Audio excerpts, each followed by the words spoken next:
What better place to be for V-Week than where it all started for Jim Valvano, the campus of Rutgers University. 2 unbeatens, Florida State and Rutgers next. It's V-Week on ESPN as we continue Jim Valvano's fight against cancer.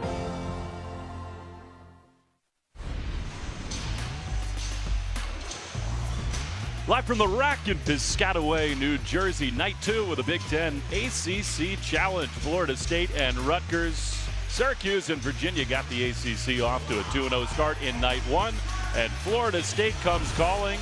Along with Robbie Hummel, I'm Will Fleming. Robbie, Leonard Hamilton's got another talented team, and Terrence Mann has really embraced a new role. Well, no more as a glue guy, but, you know, in their last game out against the Citadel, 21 points, 6 rebounds, 8 assists. Certainly music to Leonard Hamilton's ears. Mann joined in the starting lineup by Walker, Angola, Obiagu, and Mann. Meantime, Steve Pikiell has started to build here at Rutgers, and Robbie, it starts with a freshman, Geo Baker. Yeah, and I mean, he got off to a great start. 29 points against Bryant. Really just makes things easier for this Rutgers team. High basketball IQ, able to move Corey Sanders off the basketball. Look for him to be an impact freshman in this Big Ten Conference. Biggest out-of-conference game this building has seen in years. Obiagu, Ducor to tip it off. And we are underway in Jersey. First look at C.J. Walker, the southpaw point guard from Indianapolis. Rutgers starts in man-to-man defense. Terrence Mann up top, good pressure. Rutgers the #1 defensive team by the numbers in the country. Walker picks up the dribble, 7 to shoot. Mann, deep 3 on the way for Angola, no good. And out of bounds to the Scarlet Knights. Well, what a first possession defensively for Steve Pikiell's team. I mean, they were not allowing any dribble penetration there, and really forcing Florida State into a bad contested NBA range 3. I mean, the numbers would tell you that Rutgers has been stout on defense more than any team in the country. We wondered whether that had more to do with the opponents, but that first trip really encouraging for the Scarlet Knights. No, and you're right. They haven't played the toughest schedule, but you look at it, #1 in scoring defense, #3 in rebound margin. They do a lot of good things on that end of the floor. Ike Obiagu swats one away from Corey Sanders, and rim protection as Steve Pikiell looks on is a big facet for Leonard Hamilton's defense. Well, yeah, you look at the players he's got. I mean, look at the length. And it's not just their bigs either. Their guards are long as well. Mamadou Ducor, freshman down the lane, putback. Freeman puts the Knights ahead. And we talked about it in shoot-around. Best way to beat pressure is to drive that ball right to the rim. Ducor able to get it done. No one checks out Freeman. Finishes for the putback. Rutgers could not have dreamed of a better start. A good stop and a putback dunk. Angola trapped on the baseline, bailed out, a dunk attempt by Obiagu. He is fouled and he will shoot a pair. Man, what a pass. We look on at Leonard Hamilton in his 16th season. Had a great run at Florida State. Lots of good players, lots of good teams. Foul on Mamadou Ducor. And Robbie, this is really such a vintage Leonard Hamilton kind of team. They will get out and run. They got athletes all over the place. Right, and they want to get out in transition. They want to speed the tempo of the game, both offensively and defensively. They run that motion offense that he's known for. And, you know, once they get in the half court, they take their time. They're not really in a hurry once they get it into that end of the floor. Robbie, that is found money. Ike Obiagu 2 for 10 at the free throw line. You watch him and it's not hard to see why. Interesting form there. C.J. Walker almost comes away with a steal. There will be relentless pressure on these Rutgers guards all night. And they talked about it at shoot-around, that when they're being pressed, they have to step into their passes. No lazy passes, no lazy cuts. So important when you're being pressed. You can feel the energy in this building. These fans believing early. Well, I think they also know it's a big measuring stick game for this Rutgers team. And they've built something here. They've built a culture thus far in the season, and this is their first time getting to play a big team that can kind of, challenge them. Freeman drop step and another rejection by Obiagu. He is wreaking havoc in the paint. Those look to run. Down the lane, Angola. Obiagu, two-hand slam. Well, great pass, but if you're Deshawn Freeman, you have to foul him there. You cannot give him dunks at the rim, make him earn that at the charity stripe. And there is Walker getting fouled. Baker down the lane, and we know that the contact, freedom of movement is a point of emphasis early here in this season, Robbie. With these guards for Florida State, Geo Baker is probably going to have his toughest test of the year. Yeah, he hasn't seen guards like this all season, but I feel like Steve Pikiell feels that he's ready. I think he talked about him gaining confidence. That Bryant game had to be huge for him. Three is in off the back iron. Sometimes better lucky than good. Living right there. Off the back iron and in. Florida State has not shot the three-pointer well this season. A lob over the top. Obiagu somehow gets a hand on it. Rattles out, and it'll be a Rutgers ball. And with Florida State running that pick and roll action, you see they cleared out that side. No help side defense. Rutgers needs to be aware when Obiagu rolls to the rim, someone has to be there. Robbie, you were a freshman in this Big Ten ACC Challenge in a similar spot as is Geo Baker. Seeing a shot fall like that, will that help his confidence? No doubt. I mean, regardless of whether you're a freshman or a senior, you make your first one, that gets you going. Pulls the trigger again, does not get the roll, and Phil Cofer, who's a big bounce-back story for Leonard Hamilton, comes away with the board. Florida State's going to work this motion. Going to work it until they find a good shot. Staple of Leonard Hamilton's offense. Good suffocating man-to-man deep. Florida State has been deep in the shot clock every time in the half court. Walker looks to go, and he is bumped by Baker.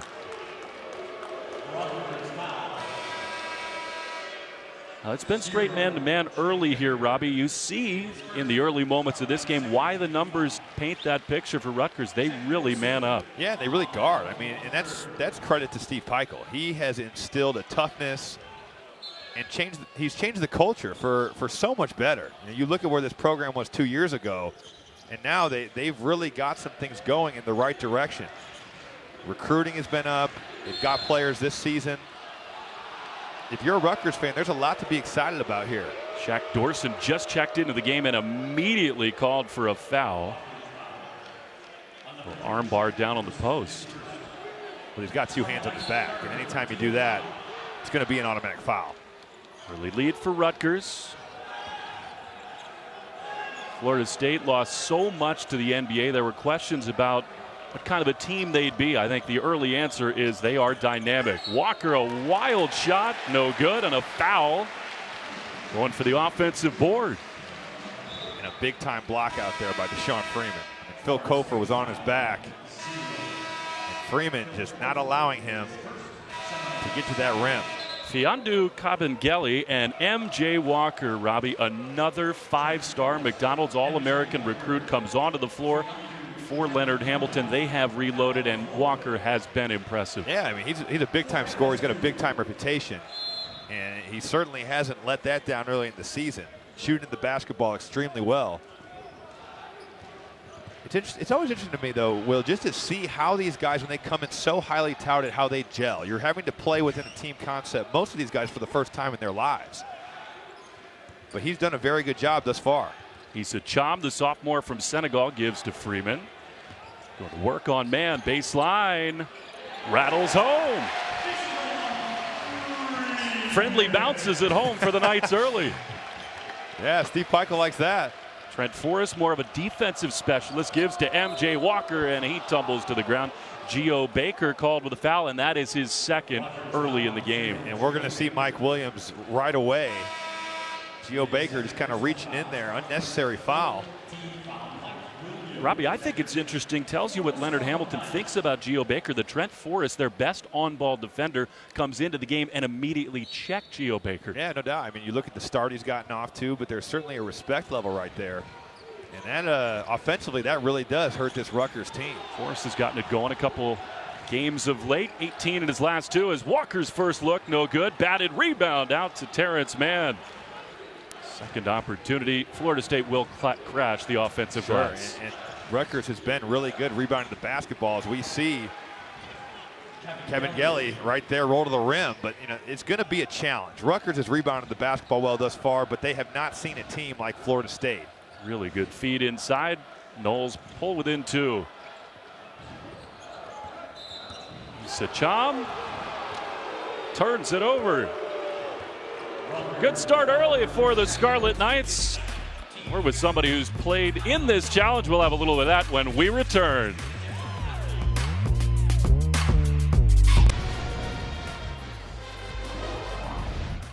'19th year of the Big Ten ACC Championship. It took a long while for the Big Ten to get a win, and it took the man to my right to help Purdue beating Wake Forest. That's you as a freshman, Robbie. Yeah. No, I mean, actually it's my junior year, but it was such a great tournament to play and such a great event to be a part of. I mean, you look at who you're getting to play. You're getting to play teams from outside your conference in venues you see on TV, whether that's Cameron or the Dean Dome or whatever.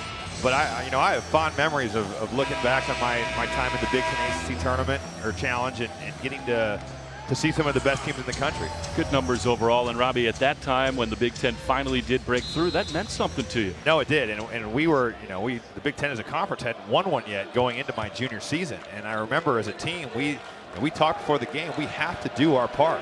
We've got to be, we can't be one of those teams that goes out and puts an L on the scorecard for our conference. So there's definitely a pride with these guys playing out here.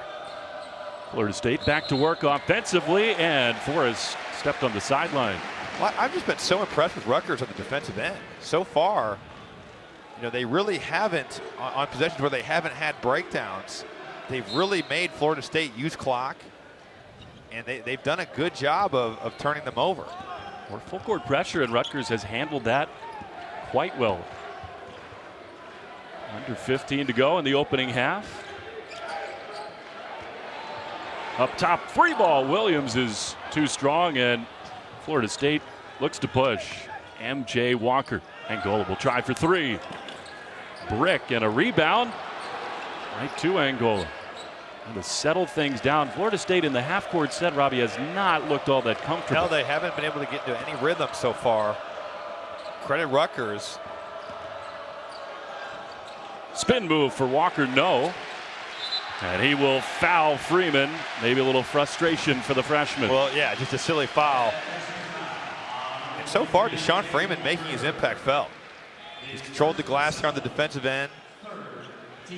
And offensively, he's played with his back to the basket. Really an energy guy. Thus far, though, has really impacted this game. Robbie, you started that long run of Big Ten domination in this event. ACC won it last year for the first time in 7 years, off to a 2-0 start in this season. If Rutgers were able to pull this off for the Big Ten on paper, you'd have to say that would be a big upset effort toward a win. Sure, no, and I think just from looking where this program was, it would certainly be an upset. But more so importantly for Rutgers, this is a huge game for their program. 4 to shoot. Corey Sanders loses the ball, and off the bottom of the backboard, shot clock violation. Good D for the Noles. And that's really their first defensive possession where I felt like they've clamped down. There's a look at how these conferences have fared in the 19th season. This has really become a great event and a point of pride for both leagues. No, it has, and credit the conferences, credit ESPN, both putting together a great event that players every year look forward to playing in. I think you make a great point about what Steve Pikiell's trying to build here at Rutgers. And here comes Florida State. They have won 14 straight out of conference inside this building. This is a different animal, Robbie, but so far so good for Rutgers. Yeah, I mean, they've gotten off to a great start. I think if you ask Coach Pikiell what would you like to see your team do early on, this would be almost scripted for them. But Florida State has a lot of guys that have played in some big-time games and environments. Obiagu brought the ball down, tapped out of bounds by Suf Mensah. Another guy off the bench for the Knights who gets after it defensively. We see those big guys bring those basketballs down to their waist. Those guards are coming in to strip it from them, and Suf does a great job there of staying with the play. Corey Sanders out. Mike Williams, who returns as a co-captain for Rutgers, back into the ball game. You look at this Rutgers lineup right now, you kind of wonder where's the scoring going to come from.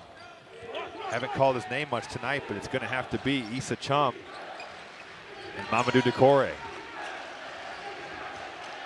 Florida State has not shot the ball well. 2 to go. Cofer fade away. Too strong, but Chom cannot handle the rebound. It's a missed opportunity for Rutgers. Certainly is, because another great defensive possession for them. What are you seeing from Florida State offensively in the half-court set? Well, they haven't been able to get any dribble penetration. I think Rutgers has had 1 or 2 breakdowns in pick and roll, but other than that, they've been very good for the first 7 minutes of the game. Angola, too many steps down the side of the lane. And Robbie, it has not been fancy. This is straight up man-to-man defense, and Florida State can't figure it out. They're just locking in to these Florida State guards and not allowing dribble penetration. Eugene Omoruyi checks into the ball game for Steve Pikiell. There's Mensa breaking the timeline, but pickpocketed from behind. Florida State with numbers. Angola down the lane. He is fouled. It'll shoot a pair. And that's key for Florida State, I think. The half-court offense isn't going right now. Able to kind of use their press, use their defense to get their offense going. Really, really smart play there by Trent Forrest. Just tips that basketball away. And they're one of the best teams in the country, Will. When they get out, they can really get to that rim. You look at the bodies that Leonard Hamilton has recruited. Brian Angola is long. He has a wiry body. He looks like he could be a track star, honestly. He gets out in transition right there and just puts his head to the rim. Draws that foul and gets himself to the line. That is already the 6th team foul for Rutgers, so 1 more and in the bonus. Robbie, Florida State as a team has not shot free throws well this year, but Angola does get the first to foul. I think we would have expected coming into this game to see a lot more of that Florida State turning defense into offense. Sure, and that's a key for them, without question. Just to talking to their staff, I think they feel that they're a better shooting team than they've shown thus far throughout the season. Now, they haven't made shots, but I think they're confident that they are very capable. Speaking of PJ Savoy, a guy who they think is their best pure shooter, checks into the ball game as Florida State ties this one up at 7. Corey Sanders thought about going to the NBA. Maybe gets away with an NBA travel there. Williams jumper, and Rutgers back ahead. And that's a big shot for him because he's known as a defender, a rebounder, able to kind of give them that extra offense. Certainly not something that they count on a night-to-night basis. Savoy 3-ball too strong. Scrap for the ball. Walker, no good. He has missed his first 3. And Chom does corral this board. Sanders looking to push, stripped away. Savoy, long step down the lane. Obiagu flushes it home. And again, it's nothing flashy, but it's just them using that defense. And I think it's so important for them going forward. They're going to pressure, and Rutgers has to handle it. Good job breaking the press here. Down the left side of the lane. Omoruyi has it sent away by Obiagu, and Robbie, he has been a force in the lane. Certainly imposing his will. We take a look. PJ Savoy takes off a little early, but finds his big man, rewards him for running. Doing it on both ends, and that ball went off of Omoruyi, so Florida State with a block in the ball. That's one thing that the press can do. It can speed you up, and you have to attack it aggressively, but you can't be out of control. And right there, Omoruyi, just a little bit out of his comfort zone. Walker, who erupted for 22 against Colorado State, yet to find his footing in this one. A long 3 by Savoy is too strong. He's missed his first 2 tries from deep. Freeman down the lane, counted, and the foul. And he has been in attack mode all night. And Deshawn Freeman getting it done for this Rutgers team. Little finish here. So far, so good for the Scarlet Knights. ESPN's exclusive presentation of college basketball is brought to you by Angry Orchard Hard Cider, naturally refreshing, and Dr. Scholl.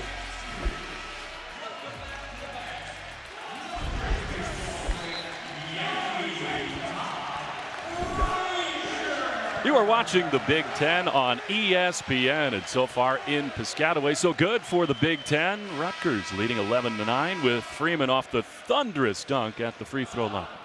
Yeah, and he's really been aggressive to start the game.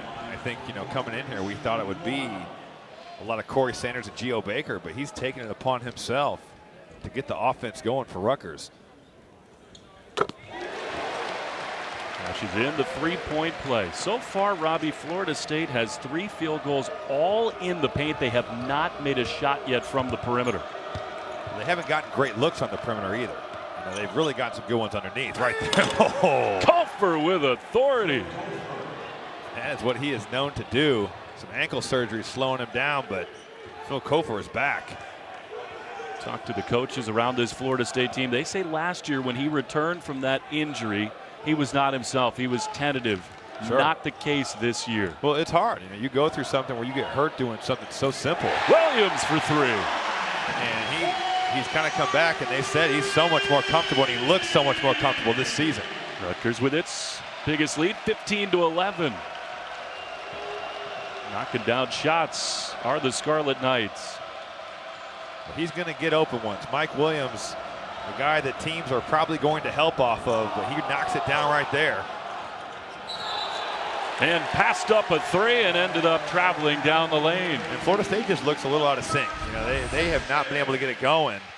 We see Geo Baker. He just finds an open Mike Williams who knocks down the triple. And that's, like you said earlier, Will, that's house money for this Rutgers team. Geo Baker with 2 fouls back in the game for Rutgers. So Steve Pikiell really going for it here in the first half. That surprises me a little bit. Putting a lot of trust into your freshman, but he is an important part of this team. And Williams in some trouble, and he fouls Angola. That looked like elbows close to the face, Robbie. We'll see if they take a look at that one, but don't you think that is interesting with a 4-point lead in the first half to bring the freshman back out? Yeah, I mean, it is surprising. And I think Steve Pikiell, that just shows how much he values the freshman's guard play. 7th foul, so already Florida State into the bonus, and that was not a real good play from Williams. No. I mean, you're putting them at the line. They can't score right now. They've really struggled in their half-court offense, and you're going to foul a guy 70 feet from the basket and give him 2 shots to kind of get himself going. You know, Brian Angola, a guy that has not made anything from the perimeter yet.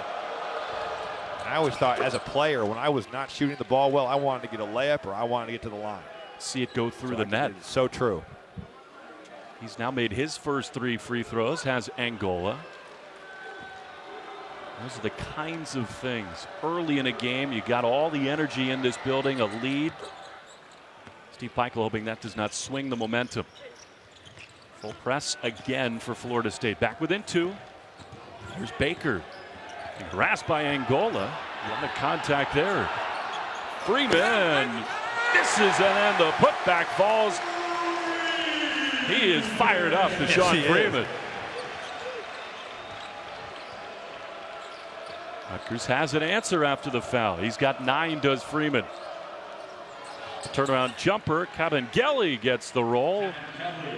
The big men. Yeah, and their coaches have, they just raved about him and his talent at shoot-around today. He redshirted last year because he had those guys. You know, Jonathan Isaac's playing in front of you. There's really nowhere to go in terms of playing time. He's a guy with a lot of ability. Angola fouls Sanders going down the line. And that's some real energy on the board. He's just playing hard. You know, he has given a great effort here tonight. Stuck with his miss. Another foul going to be called on Kabengele after the make on the other end. The nephew of Dikembe Mutombo on the perimeter called for a foul. That's some good genes right there. You're dealing with a man that was a problem in the NBA. No finger wag yet from Fiondu. Still time. Go to the bench for Ike Obiagu, who had a great start to this game. That is the 6th team foul, so 1 more for Florida State, and both teams, Robbie, will be in the bonus. Not seen a lot from Corey Sanders. Baker's 3 is short, and there is Ducor for the rebound. Another chance for Rutgers. Sanders drives the basket off the glass. Well, that's what he's known for, Will. When he can get to the rim and use his athleticism, he's one of the best players in the Big Ten Conference. Right there, just a complete breakdown in terms of help side defense for the Seminole squad. Walker almost loses it, fans into it. Cofer regains possession. Florida State frenetic on offense. Made 3 of their last 4 shots. Under 10 to shoot. Cofer, corner three. Just a big shot for Florida State right there. I mean, their offense has not been able to generate open looks. C.J. Walker doing a great job right there of finding his four-man in the corner. Rutgers may be a little too enthusiastic to help out of the strong side corner. Baker is not shy. That one too strong. And there's Obiagu to pull it down. Robbie, if I told you that Phil Cofer was going to hit the Seminoles' first three-pointer, you probably would not have believed me. Contact to Walker, and he'll shoot a pair. Yeah, probably not. If you had that in the office pool, you're a winner. Right. He's a guy though that's really worked on his game. They were saying that shoot around. He may be the most improved player on this Seminole squad. Not shooting a great percentage on the season, but certainly capable of knocking one down.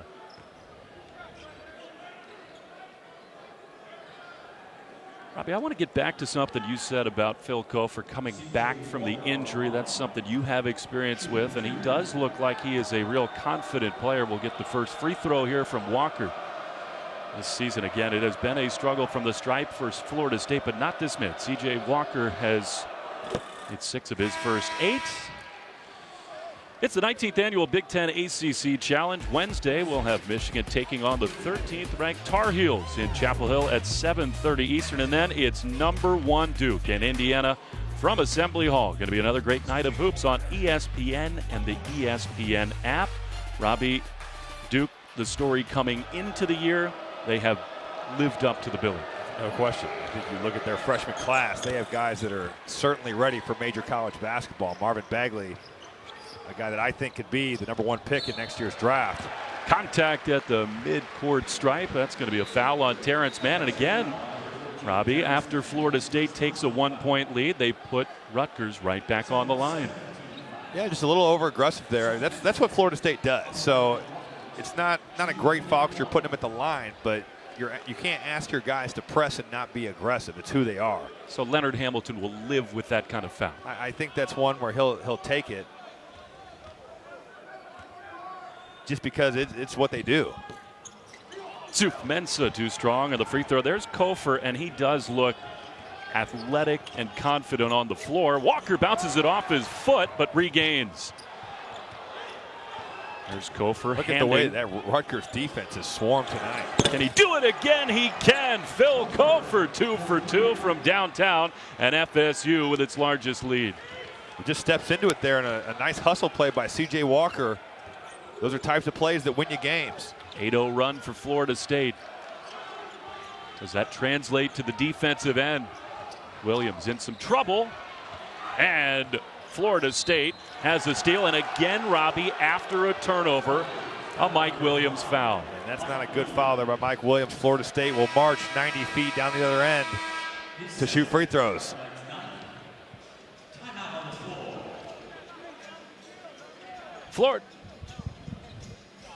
Florida State leading 23-19, right where it all began for Coach V.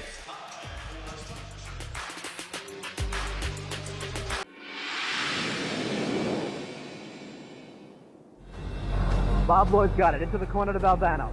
Jimmy Valvano now dribbles up the middle, stops, shoots, off the front of the rim and in.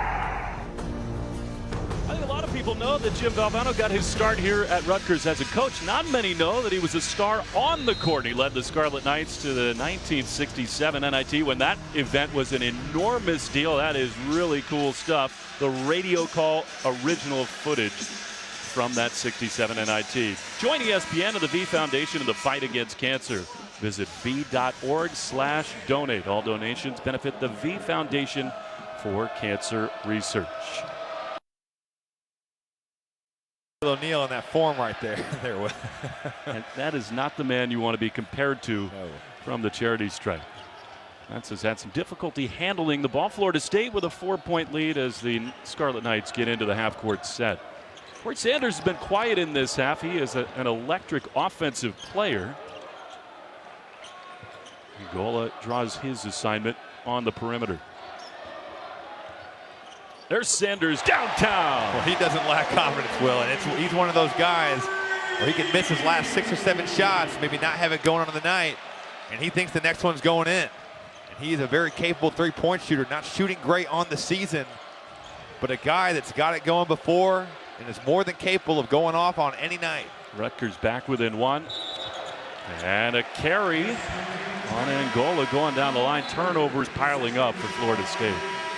Yeah, just a kind of a careless turnover there. He did get his hand under that basketball.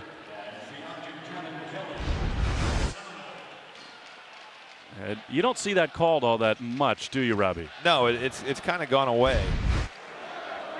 But you know, it's an unfair advantage when you palm that ball, and when you do that, it's hard to defend, and it's something that should be called. Leonard Hamilton brings 3 off the bench. It's not quite the boom squad from a year ago, but he will bring subs in bunches. The freshman MJ Walker back out there with Cabangeli and Terrence Mann, who himself has been quiet.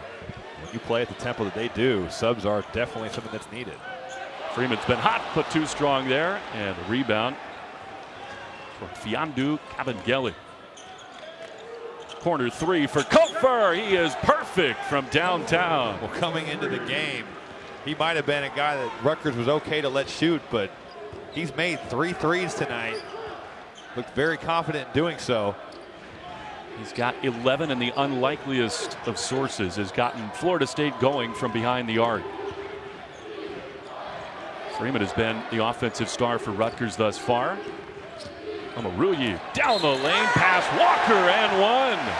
What a drive there by Eugene Omoruyi.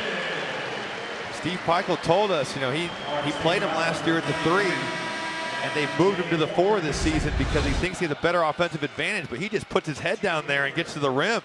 That's not a good matchup for MJ Walker. Well, he's certainly undersized to Omoruyi, but you know, you got to keep him in front of you right there. You cannot let him get to the middle of the floor.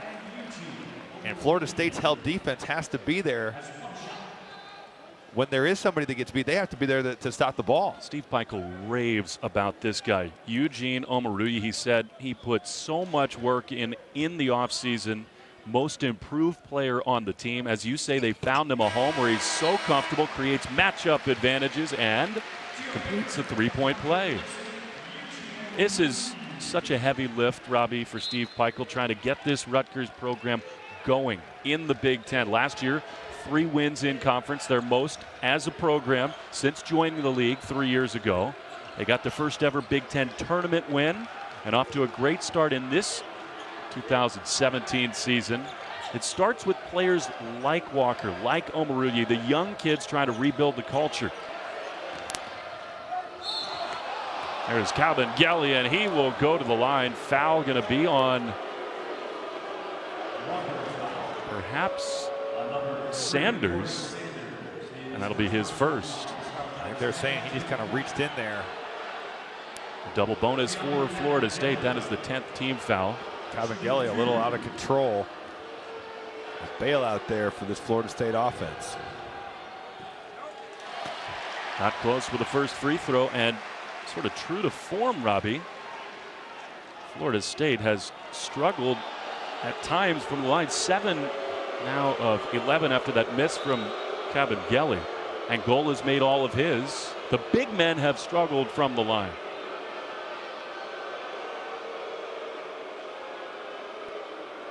And the referees want to look at the monitors here. Bo Borowski and Lewis Garrison go over to the scorer's table.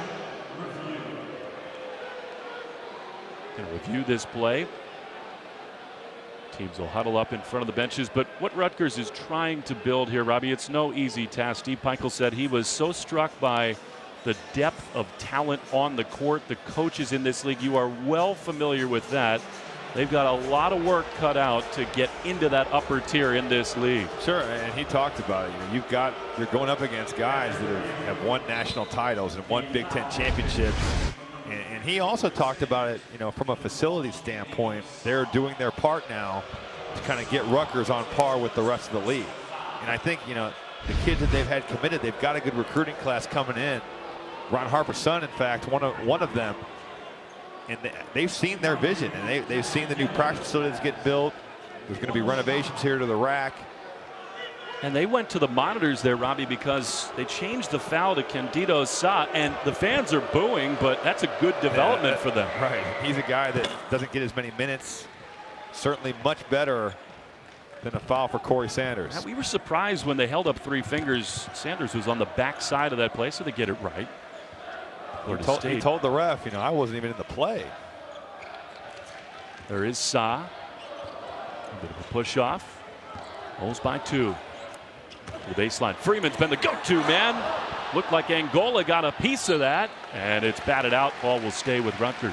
And that's what Corey Sanders can do. You know, he's got 4 sets of eyes on him when he comes off that pick and roll. He's got Deshawn Freeman just kind of hanging out there in that short corner. And that's an opportunity they need to score on. You get a ball to the rim, Deshawn Freeman needs to go up strong and dunk the basketball there.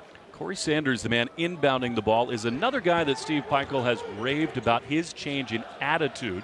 He's really bought into the new system here at Rutgers, putting in much more time on the practice court, late night shooting. Here, Teardrop will get a friendly roll. And he's always been a guy that can do that. You know, he's been a guy that can score the basketball, but defensively, he is so much better this season. Tied again. Credit their coach for getting him to do that. A big buy-in from the youngster over the top, and it looked like Cabangeli very close to the end line, but stays in and cashes it in. Well, how about that ability right there? A tough catch and then great footwork. Able to find himself a nice little bucket there. Florida State has started to find its range from the floor. They are 7 of their last 8. 2-point lead. Steve Pikiell has tried long and hard to get these Scarlet Knights in the gym. More. Freeman has bought in. He will go to the line. They call it the night shift here, Robbie. A little play on words, but it has started with Corey Sanders. They gave them all keys to the gym. They are here sometimes till 1, 2, 3 o'clock in the morning. Steve Pikiell says he's in his office here in the rack, and there's no better sound to him than the sound of bouncing basketballs long after midnight. Yeah, and as a coach, that's what you want your guys to do. You want them to be in here, get better together. And credit Corey Sanders for being that guy that's kind of put this together. Again, he thought about the NBA, came back, returned to this program. And he's a key piece to the rebuild. And I think, as you can speak to, Robbie, when leaders buy in, it really does go a long way. Tonight we'll have a special edition of the NBA on ESPN when the Nuggets take on the Jazz in Salt Lake City. 10 p.m. Eastern, 7 Pacific. Also streaming on the ESPN app. Your time at Purdue, I'm sure that younger players, once you became the leader of that team, followed your lead. No, and that's what you want. You want your upperclassmen to be guys that are your best players, but also your hardest workers. And when you've got that, it's going to set the tone for your whole team. And right now, Corey Sanders has set the tone for this Rutgers team. Freeman makes them both. He's got 11, and we've got a tie ball game. Florida State has done a nice job breaking that full court pressure. And Rutgers in a 2-3 zone right now. Man too strong. Rebound, Obiagu. Florida State is going to have some looks. Daring them to make shots. Zone. They're gonna make them make threes. And now they're back in a man. Quick switch inside the possession, and Angola wildly down the lane gives it away. Corner 3, John, no good. But Rutgers with a rebound near half court. This place was ready to erupt had that one gone down. Sanders off a screen. Jumper, no. And Freeman with a hand on the ball. Looked like he got shoved in the back. No call.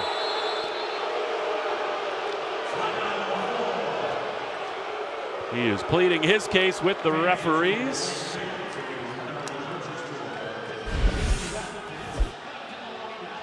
Florida State getting a little help from an unlikely source. Phil Cofer stroking the nets.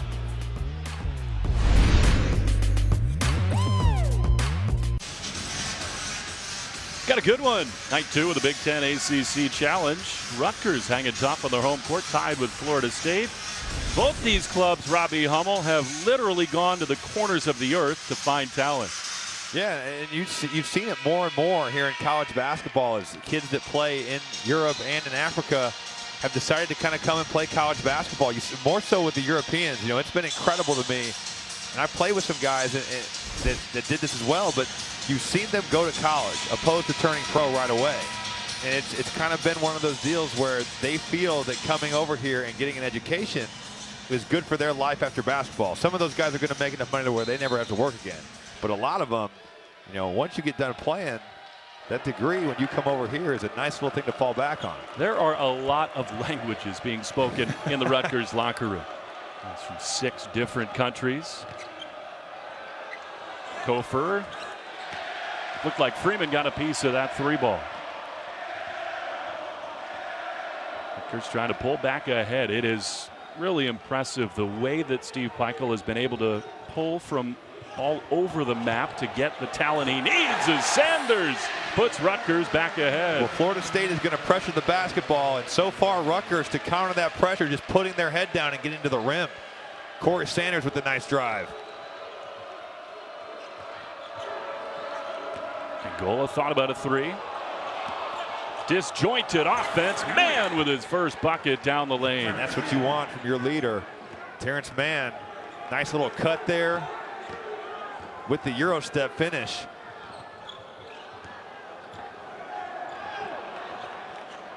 Almost a steal for Forrest. He specializes in that.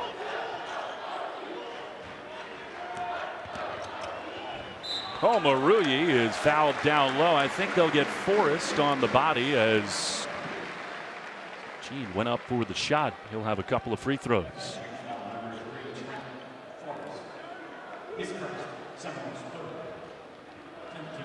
But Omoruyi is another great example of this, Robbie. He's from Ontario, a 6'7" sophomore. And if you can't necessarily go into the hotbeds in this country and sell kids on Rutgers, why not expand the map? Yeah, and I mean, you look at the talent that's come out of Canada. There's a lot of guys that are coming out of that Toronto area that can really play. I think it's interesting what you said about electing to come to college rather than make the jump to the pros. We're long enough into this process where maybe the feedback is there that it's not always the best decision to come over and not be a guaranteed starter. Omoruyi puts Rutgers ahead by a pair. Back of the rack after this.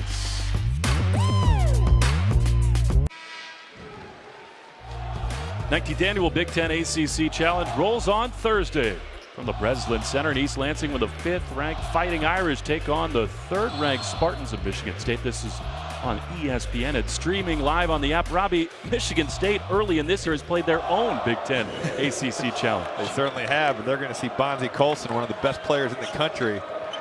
Top to Obiagu, misses an alley-oop dunk, and Rutgers comes away with it. Sanders to Freeman, down the lane, Walker with some contact and out of bounds to Florida State. And Rutgers needs to get out in transition because their half-court offense hasn't been great tonight, but they got to pick their spots. And Corey Sanders throwing the basketball to your 4-man, taking it 1-on-2, probably not something that Steve Pikiell wants to see. He's cool with his guys getting out there and running, but you got to be intelligent about it. Pretty gutsy by C.J. Walker to hold his ground outside the restricted area. Under 2.5, Rutgers with a 2-point lead. Rutgers going back to that 2-3 zone. Florida State need to get that ball in the middle. Angola from deep. He has not found the touch. Out into the front court, Chom. Nice back recovery by Walker, who strips him. C.J. Walker, man to the lane, and he is fouled on the way to the rack by Corey Sanders. Well, that's a nice play by C.J. Walker, but Issa Chom needs to be stronger with the basketball. I mean, he just goes in there and takes the ball right from him. And when that happens for Florida State, it is off to the races. Nice little pass to Terrence Mann. Issa Chom is the tallest shooting guard in the country, Robbie. But as you said earlier, you bring that ball down, you let the guards have a chance at it. You are giving an opportunity to one of those little guys. They can come in there and take the ball. One drive free throw for Mann, who has been good from the line. He was 7 for 11 coming in, but that was too strong. How about his mom? She's here tonight. His mom, the coach at Rhode Island for the girls team there, has made it. I think this is her 4th game tonight. It's nice when you're the head coach. You can just say, hey, we got the day off. She'll be happy with the second free throw Going make. to see my son. Yeah, you make your own schedule. Yeah, right. Danielle LaForce, the coach at URI. Her boy brings the Noles back within one. Corey Sanders swatted away. Obiagu. What a block by Obiagu. Thought there was no chance for him to get that one, but showing his length, and now the dunk. Payback on the other end. Oh. How exciting has he been in the early part of this year? And that's just what he does. You know, he's a rim protector and a rim finisher. Robbie, that's officially his second block. I feel like he's altered 5 or 6. That's the thing. It's, you know, that doesn't show up in the stat sheet. But he, you know, these Rutgers guards, these Rutgers bigs, they know where he's at all times. He alters so much at the rim. Omoruyi has it batted away, and Florida State's got a break. Man, look out below. Terrence Mann a slam, and Steve Pikiell wants a timeout. Those are turnovers you cannot have if you're Rutgers. You know Florida State wants to get out and run, and when you turn the basketball over in that situation, in that setting, it's going to be a track meet. Florida State is trying to get out and run, and you're going to see them hanging on rims if you're giving basketballs up like that. And Corey Sanders thought he had an open lane. And then what? The big man getting it done on both ends. As a big man running the floor, you got to love that, Robbie. You make a play on one end, you hustle down the floor and get the payback. Sure, and if your big man is going to make those plays and he's going to run the floor as well, your guards have to reward him. So credit Florida State's guards for finding Ike Obiagu as he ran that court. You know, Robbie, I thought it was interesting that Steve Pikiell called the timeout in between Omoruyi's free throws. That there is the second timeout for Rutgers. They've already burned a pair in this first half. Yeah, we'll see if that comes back to kind of haunt them here as the game progresses. One stat that has borne out the way we probably predicted coming into the game, Florida State 11-0 advantage in points off turnovers. That's what they want to do. They're going to speed you up. They're going to pressure you. They've done a good job tonight of taking advantage. Williams cannot get it, and then Ducour is fouled in the lane. There was about 7 seconds between game and shot clock. Didn't look like a lot of contact down in the paint, but the Scarlet Knights will go to the line with 20 to go in the half. And Mamadou Ducour, his body stood out earlier today, Robbie. This is a young kid, Ducour, starting as a freshman, and you can only project what the future holds for him. Sure, and I wish that I was on their strength and conditioning program when I was a freshman, because I certainly didn't look like that. And he's done a very good job of coming in here, starting as a freshman in this league. He's going to gain valuable experience going forward. He's going to see some guys. You know, you talk about the Big Ten, Isaac Haas, Jaren Jackson. You know, honestly, Michigan State could throw 4 or 5 guys at him, but there's a lot of good bigs in this league. He's going to see every one of them, and it's going to be, you know, he's going to be better for it. One guy we've not talked about is maybe the best big man in this building tonight, and that is Chris Kumache, who is on the bench for Florida State as Williams goes to the bench after Ducour gets back to the free throw line. Chris Kumache in the gray sweats there on the Florida State bench is a tremendous talent. Obiagu's been the story of the half for Florida State, but they feel like Kumache, the big man, is their MVP. Yeah, and what a luxury for Leonard Hamilton to be able to do that. Your MVP's on the bench with an injury, and you've got a guy that comes in and is able to contribute. But you look at his size and his skill set and just his ability to move. You know, he's a guy that's going to really have a big impact in ACC, league games. Brandon Allen checks in for the last possession as Florida State will likely hold for the last shot. 1 point Seminole lead. They've got the shooters out there. I think Florida State trying to call timeout. Leonard Hamilton didn't like what was going on. Got it to under 9 seconds, Robbie, and had not gotten into the play they wanted. Sure. End of this half, Florida State has gotten the 3 three-pointers from Phil Cofer, Robbie, but all in all, the guards have really not gotten involved. Maybe Leonard trying to draw something up for Obiagu in the paint. Yeah, and I think you're right. There's a good chance we could see that. I think really you're going to see some pick and roll and see Obiagu rolling to the basket.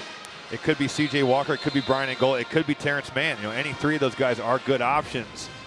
But with the way he's played and just his ability to suck defenses into the paint, you run a little pick and roll action here, maybe you can find Phil Cofer in the corner with this man helping.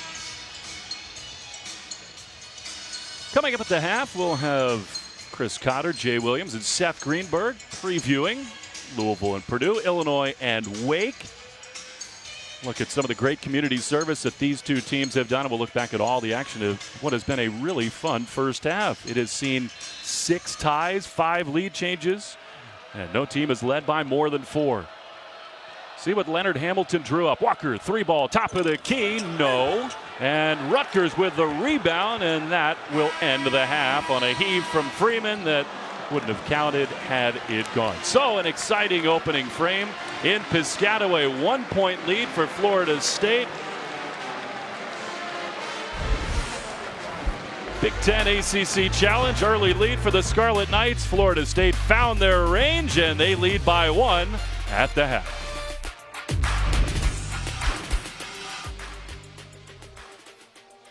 In Florida's achievements the half, and as we enter another holiday season, we reflect on the ways in which we can help those around us in need. These are a couple basketball programs who have embodied that and done some remarkable work. When Hurricane Irma barreled down in the Florida Panhandle, more than 40,000 around the Florida State campus were without power.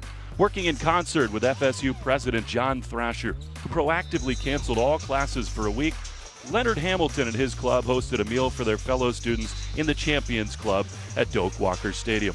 Working side by side with the football team, the Noles engaged with the student body in a time of need and learned lessons they've carried into this season. For Steve Pikiell, forging ties to the community around this campus was a top priority when he took over a year ago. This fall, the Scarlet Knights launched a new partnership with the Special Olympics. Working with Beth Starr, a Rutgers alum, they embarked on a year-long relationship with a basketball team that will represent the state of New Jersey in a national tournament in Seattle. Throughout the year, the Knights will hold joint practices and mentor the team, an endeavor that has already changed their perspective both on and off the floor. A couple great examples of college athletes using their platform to help those less fortunate. Jimmy V would have been proud. Fun first half here at the Rack. Highlights and a look back at all the action when we return. You're watching the Big Ten ACC Challenge on ESPN. Back at the Rack, and Florida State has had to scratch and claw for their 1-point lead, and sort of surprisingly, Phil Cofer doing it inside and out. Yeah, he's done it both on the interior and the outside. Finishing with authority, but also knocking down some threes. He's 3 of 4 from the three-point line. Little unlikely scoring there for Florida State. Meantime for Steve Pikiell, Deshawn Freeman has been energy incarnate. Yeah, and he brought it from the tip. I mean, he came out with almost like that look on his face, and he's just been everywhere. You know, he's rebounded, he's posted, he's done a little bit of everything for this Rutgers team. It's going to be really interesting to see. You see the points off turnovers. Big stat to keep your eye on as we go into the second half. Florida State going to ramp up that press. We'll see how Rutgers handles it. I think it's interesting, Robbie, how well Florida State has cashed in those turnovers. I bet if you had told Steve Pikiell coming into this game we'd only turned it over 6 times in the first half, he would have signed up for that. He would have taken that. But Florida State, one of the best teams in the country at using that length, using that athleticism, they get out and run. And they've done that tonight, taking advantage of almost every one of those turnovers for points. Some of the star guards in this game have not yet filled up the stat sheet. Geo Baker, one of them. He and the starters back out there. Corey Sanders, who in the opening half did have 9 points. Look at this. Florida State comes out in a little 2-3 zone. Offensive foul on Ducour. That's his 3rd personal early in the second. That's a big foul there for Rutgers. And we thought we might see some zone from both these teams, and now we have. Both teams struggling to shoot the basketball from the outside. Walker down the lane, but a putback for Obiagu, who once again will go to the free throw line, and Robbie, number 4 on Mamadou Ducour. When you have shot blockers, they're converging on the basketball, and they are leaving Obiagu by himself at the rim. Those guards for Rutgers have to crack down on the big man. He's found himself wide open a few times just from his man leaving him to go try to block that shot. And we will see if he can cash into the line. Avert your eyes for form. Obiagu got to the line quite a bit in the opening half. Not been too strong. already, Robbie, for Obiagu. That is his 4th free throw attempt. He's made just 1. It was the first one. Swish and then some difficulty since. And if you're Rutgers, you could never let him have an uncontested dunk or layup. It has to be a foul. You got to make him earn it. You got to put him at the line. Foul him every time in the paint, right? No doubt. He has the ball down there. Got to foul him. More zone for the Noles. Corey Sanders and Geo Baker have sort of shared the point guard duties. And Steve Pikiell thinks that has freed Sanders up tremendously. To Rutgers, you got to get that basketball in the middle. Flash in there.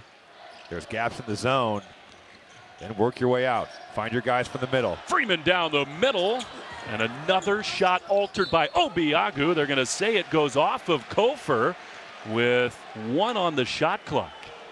That length certainly affects Freeman's shot here, but he's got to find his man. He's got a man in the corner wide open. I know there's only the shot clock's going down. Florida State going to make the next play. Chom takes too long and a violation. You thought maybe they just throw it at the rim. Yeah, I'm not sure he was aware of the shot clock there. He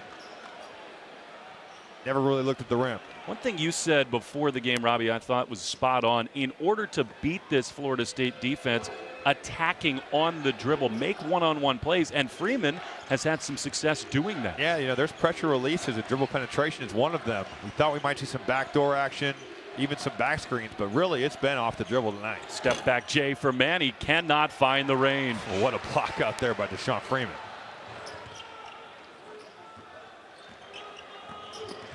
Sanders asserting himself. Obiagu says no. 4 blocks for the big man in the middle. And Rutgers has to keep in mind that he is back there. And you beat your first man, but you know Ike Obiagu is coming over. And when that happens, you're forcing that defense to contract into that paint. You got to find the next man. He is an eraser in the middle. Chom thought about a 3. And again, Robbie, Chris Kumaje is on the bench as Sanders tries the 3. He will not get it to go, and Florida State's going to look to push. Cofer, corner, Angola passes up a 3. Back to Cofer, spin move, and a foul. But I think, Robbie, if you start to imagine this Florida State front court with Kumaje and Obiagu, I don't think it's an exaggeration to say that that is the best shot-blocking front court in the country. Well, you're going to be able to do some really good things defensively, because when you have guys that can clean the basketball up at the rim, you can really get out in pressure. And that's exactly what Leonard Hamilton wants to do. But what a luxury. I mean, you've got 2 guys there that are just going to erase shots.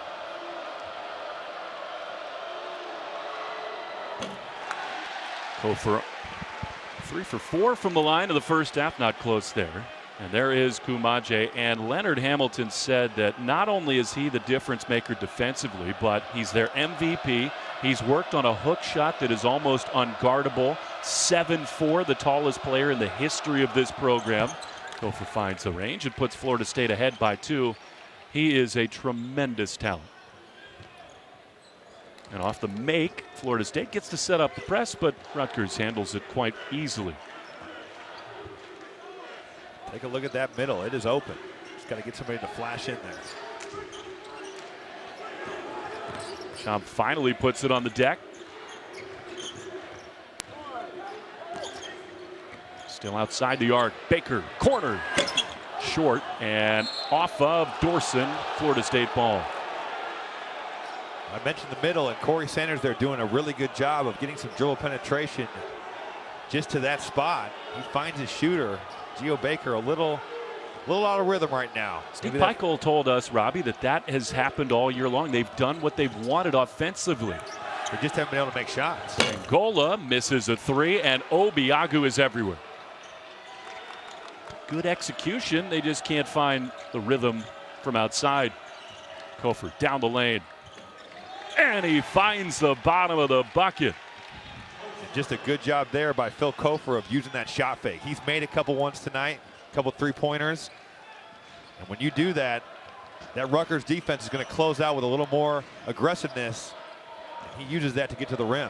See if those Rutgers guards attack the center of that zone again. Sanders does exactly that. Baker up top, down the lane, finger roll. Just nice dribble penetration there by this Rutgers offense. And that can't happen if you're in a zone. You are in there to protect that paint. And 2 Rutgers players there get paint touches on the dribble. C.J. Walker loses his footing, but finds man. Down the lane he goes, and he finds the range. What an off-balance make for Terrence Mann. Now you called it, Robbie, attack the middle. They've done that, and on 2 straight trips, they've gotten good looks. If Rutgers goes in again, they do to Freeman. And he is hammered by Mann. That is not an intelligent foul. I mean, you are in your zone. The 4-man turns and faces the basket with the ball above his head. Nothing he can do except for bring it down or pass. Especially since that is his 3rd foul. Such a valuable player for this FSU team. He made a great play on the offensive side. And Mom, happy about that there. She is Daniel LaForce, the head basketball coach at URI, and she looks a little concerned after foul number 3. That's a coachable moment. Yes, it is. How cool for her to be able to be here tonight. You know, it's when you are a college basketball coach, your schedule is incredibly busy. And the fact that she's gotten to see 4 games already, credit her. Well, I just love the look on her face every time we show her a concerned, locked-in mom, half coach, a kick ball on Florida State. But after the shot clock will be reset to 20 and arms crossed, Dania wishes her son were out on the floor. Sure. I mean, it's hard enough for any mom, Robbie, to watch their son play, much less a head coach who knows the intricacies of the game the way she does. Those phone calls after losses and bad games can be maybe a little tougher on Terrence. Sanders down the middle, and he misses it all. Gelly comes away with it. 4-point Florida State lead. Fiondu, deep 3, not close. And Williams with a board foul on M.J. Walker. Couple things Leonard Hamilton will not like in that possession. Well, just way too quick. You know, you're coming down, your 5-man is trailing into the play. You can get that shot at any time. And there is no need to put that one up there. Reverse the basketball. Let's get a good shot in our offensive rhythm. And that is Walker's 3rd foul, so the backcourt foul trouble becoming an issue for Leonard Hamilton. Another easy pass break for Rutgers. They've got numbers. Williams has it batted out. Gelly got a hand on it, and that'll send us to a break. Florida State, 41-37 lead in Piscataway. Back after this. ESPN's exclusive presentation of college basketball is brought to you by Esurance, auto and home insurance for the modern world, and Dr. Scholl.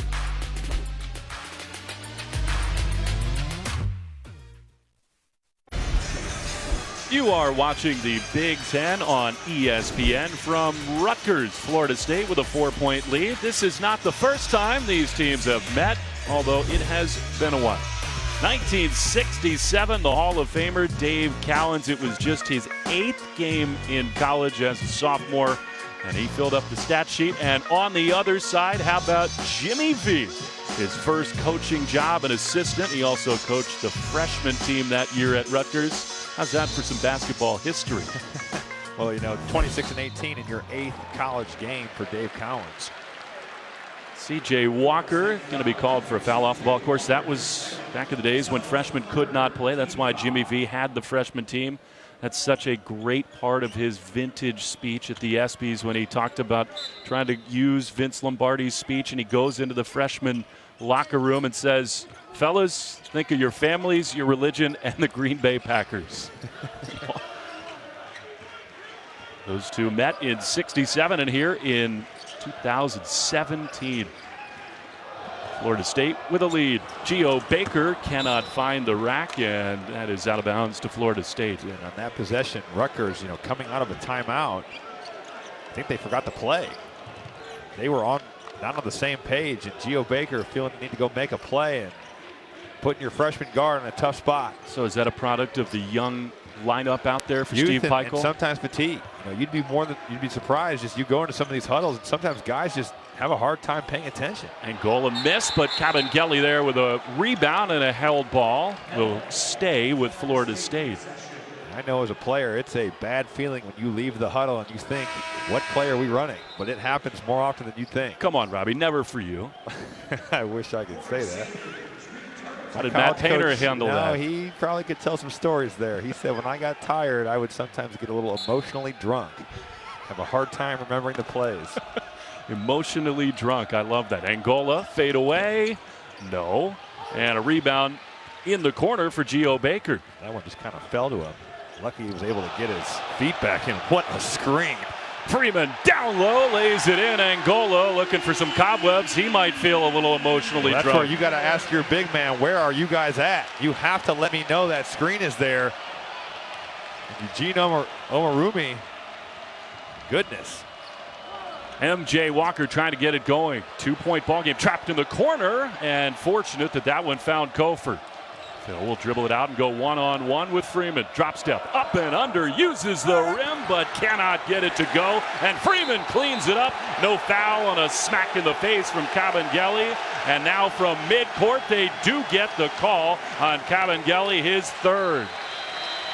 And Steve Pikiell's got to be wondering what happened to the officials right by the ball. Yeah, I mean, Poborowski's at half court. Larry Scriato is 2 feet from the play. If you're Leonard Hamilton, I don't wonder. Florida State is going to use a timeout after the foul. They're piling up for the Noles. A big screen, but Florida State hanging on.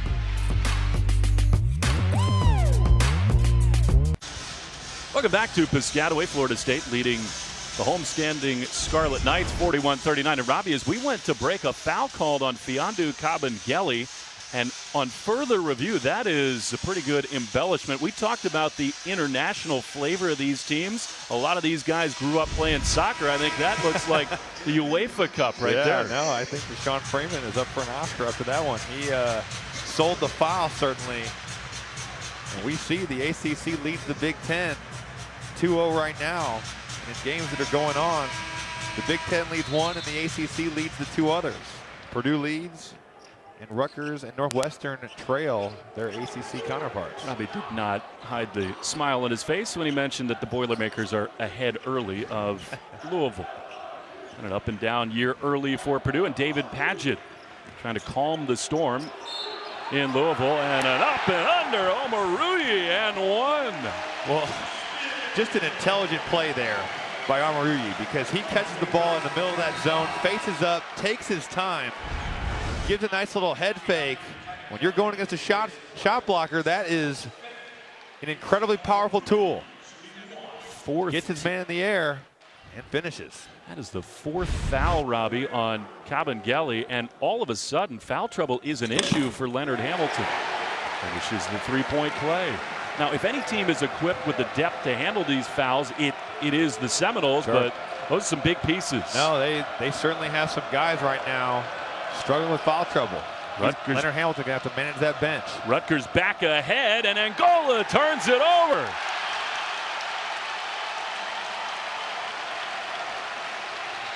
Freeman doing it on both sides, and Rutgers with the lead in the ball. Leonard Hamilton going to try to calm things down a little bit. He gets Forrest in for Angola. And Angola just hanging onto that basketball too long. You're in that trap, move it. Get that basketball moving. Get some action on the other side of the floor. Freeman gets Obiagu off his feet, down the lane. Second chance, no. Third time, no. And on the floor, a foul called on Obiagu, who's holding the back of his head. Well, Deshawn Freeman again using that shot fake to his advantage. And Florida State just right now is getting out-toughed. Deshawn Freeman setting the tone again on the offensive end of the floor. Relentless on that glass. 6th team foul, so 1 from the bonus. And Obiagu's got to be saying to himself, I'm sitting on the ground. How is that a foul on me? Did not see a lot there. Yeah, and he just kind of tripped him. I think that's more of just an unlucky play for the big man, but man, they got to check out Deshawn Freeman. That dude is playing hard. They're going to take a look at Obiagu, and they go small to the Noles as man comes back out onto the floor. You see the trouble for Florida State. But you look at this Rutgers roster, Florida State can easily go small and not have issues. They may lose some of that shot blocking presence, but Phil Cofer is a very physical player. He'll be just fine guarding Eugene Omoruyi. Deshawn Freeman's got his 12th career double-double, Robbie, for a guy who has not played a ton at this level. He's got 13 points and 11 boards. Baker, 3-ball. Way strong, and a foul on the rebound on man, and that means 1-and-1 for the Scarlet Knights. It also means right back onto the floor, the 4th foul for Terrence Mann. To me, that's a no call. They both have their space there, and you see Terrence Mann says, what did I do? I'm with you. That he has as much right to that rebound. I mean, he didn't go over his back. It's really a 50-50 play. He's going to have to take a seat. Obiagu right back on. And I will say this, Robbie. I think Leonard Hamilton, who is seasoned, he has been through so many wars. He has really kept his composure. I thought the foul on Kabengele on second review, that's pretty tough to take all the way from half court. As Freeman makes it. A 2-point Rutgers lead. And then this one on man, that's a big sequence in this game. No, there's no question on that. He's an experienced coach. He knows that when you go on the road, things are going to happen that go against you, but had some tough cards dealt to him tonight. Freeman makes them both, and that is a 7-0 Rutgers run. They lead by 3. Well, Florida State needs a good shot here. Not many quality possessions for the Noles thus far. And Rutgers digs in. Walker down the lane. He is fouled from behind. Williams cannot believe it. Robbie, we thought we'd learn a lot about these teams coming into tonight. This is unquestionably the biggest test that Florida State has faced this year. Leonard Hamilton going to learn something about his young team. Sure, whenever you go on the road, you have youth, you have guys that have not been through it. It's a great experience for your team to grow and get better. You're with your team. You've got your guys on the bench. You've got your coaching staff, and it's just you against the whole world. And it's a really cool feeling when you can go into environments like this and get wins. But it's only going to help your team in the long run. Walker right into that student section. They have filled in. They are into this game right now, Robbie. And the longer the Scarlet Knights hang around a program that has not been in a lot of these games, that has not faced the competition out of conference like Florida State, they're starting to believe. Yeah, no, they are. And you look at what Steve Pikiell has got going. When you get a team like Florida State to come in here, you want to put on a good showing so that those kids want to keep coming back to these games. Walker makes 1 of 2, and it's a 2-point game. That stopped a 7-0 run as MJ Walker with a steal. Down the lane, Forrest, and Baker with a block. Cofer will slam it home, but before that, a foul, I believe, going to be called on Florida State as Sanders went crashing to the ground, and on the other end, they're getting Sanders a foul on Florida State. Will shoot on the other end as the 4th foul of the game on MJ Walker. That is a tough call from a Florida State perspective, and again, free throws for the Scarlet Knights. Well, that's a missed opportunity for this Florida State team. You have a really good defensive possession, turn over this Rutgers team and miss a shot at the rim. And Sanders gets the shooter's roll. Robbie, that is the second time in the last couple of minutes that Florida State has not cashed in. What a play by Baker. No, it's a great play by Geo Baker, and honestly, I don't like that call either. He's not blocking out. Florida State coming in to get that rebound. They've had some tough breaks go against him here tonight. Walker for the tie, gets the roll. Well, C.J. Walker just kind of dribbles in to that offensive possession and felt like he had some space, and Corey Sanders looking to go right back at him. Freeman attacks again, and a block by Obiagu. Who else? Well, Deshawn Freeman's hurt. Florida State has 4 on 5 right now. He is down on the other end, and Walker from downtown again. Back-to-back threes. Florida State takes advantage of the 5-on-4, and they take the lead right back, and they are holding their breath for Freeman here. He went down hard. You see the training staff with him right now, checking him out. He's pointing at that left leg. Into Obiagu. And not a lot of contact, Robbie. He's grabbing on that left knee. That's the kind, as you well know, that scares you. No contact and pain on the knee. Yeah, I mean, it's just one of those things where you see a guy go down, and you just hope for the best for him. Puts the towel over his face. And Robbie, you hate to say that you are in a great spot to talk about this, but when you tore your ACL for the first time, you said right away you knew something was terribly, terribly wrong. Yeah, it was a certainly weird feeling. The only way I can describe it is like it felt like a bomb went off in my knee. And then the weird thing was, after about 5 or 6 minutes, they got me in the training room, and I asked the doctor, "Can I go back in and play?" Because it stopped, it stopped hurting. But he's walking off a little gingerly, and hopefully Deshawn Freeman is going to be okay. Training staff takes him to the bench, and not only for this game, it's obviously a huge loss. He's leading the team with 15 points, 13 rebounds.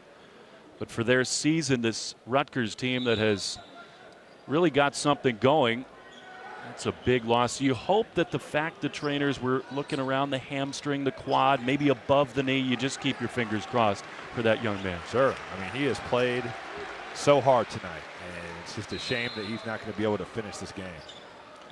It's like they're trying to get him on a training table back behind the bench. Florida State and C.J. Walker with a 3-point lead and an immediate turnover.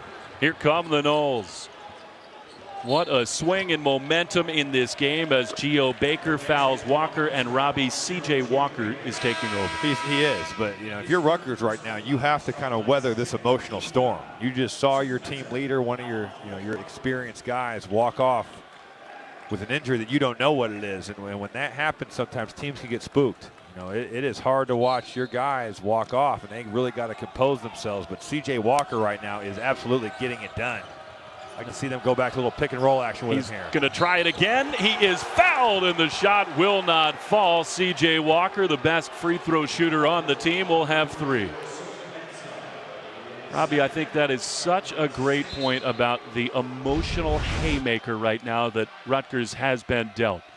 See Walker getting fouled on the way up, but it's not just the production on the floor, right? It's got to be the intensity, the energy, the creation. Sure, and you got to pick yourself back up after watching.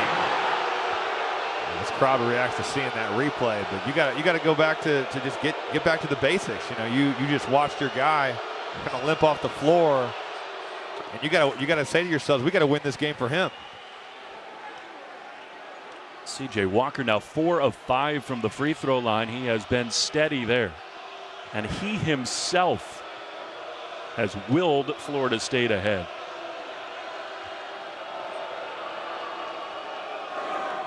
Second one good, and maybe somewhere in the recesses of his mind, Leonard Hamilton is thinking, well, a couple calls went against us. Maybe we catch a break and things start to even out a little bit. And C.J. Walker doing his part. This 8-0 run that Florida State is currently on is all him. Walker 9, Scarlet Knights 0. 6-point Rutgers lead. And a huge possession here, you have to feel like, for the Scarlet Knights, who turn it over again. Forrest down the lane, and he lays it off the window. And we knew it was coming. Florida State relentless in their pressure. Rutgers needs to get this ball in the middle of the floor. You dribble down that sideline, you're only going to find trouble.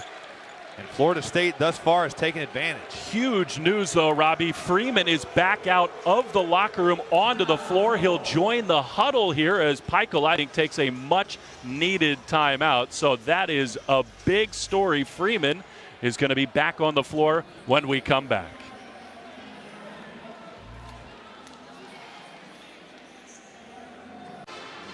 Florida State on a big run. They've got an 8-point lead, and almost all of that, Robbie, happened with Deshawn Freeman on the bench. The blink of an eye, the lead has exploded, and here's what they were missing from Freeman. No, and I mean, you've seen what he's done tonight. He's been their emotional leader. He's gotten it done on the glass, in transition. A guy that Rutgers needs on the floor, and as soon as he left, you could almost see the wind sucked out of their sails. Good to see him back on the bench and okay.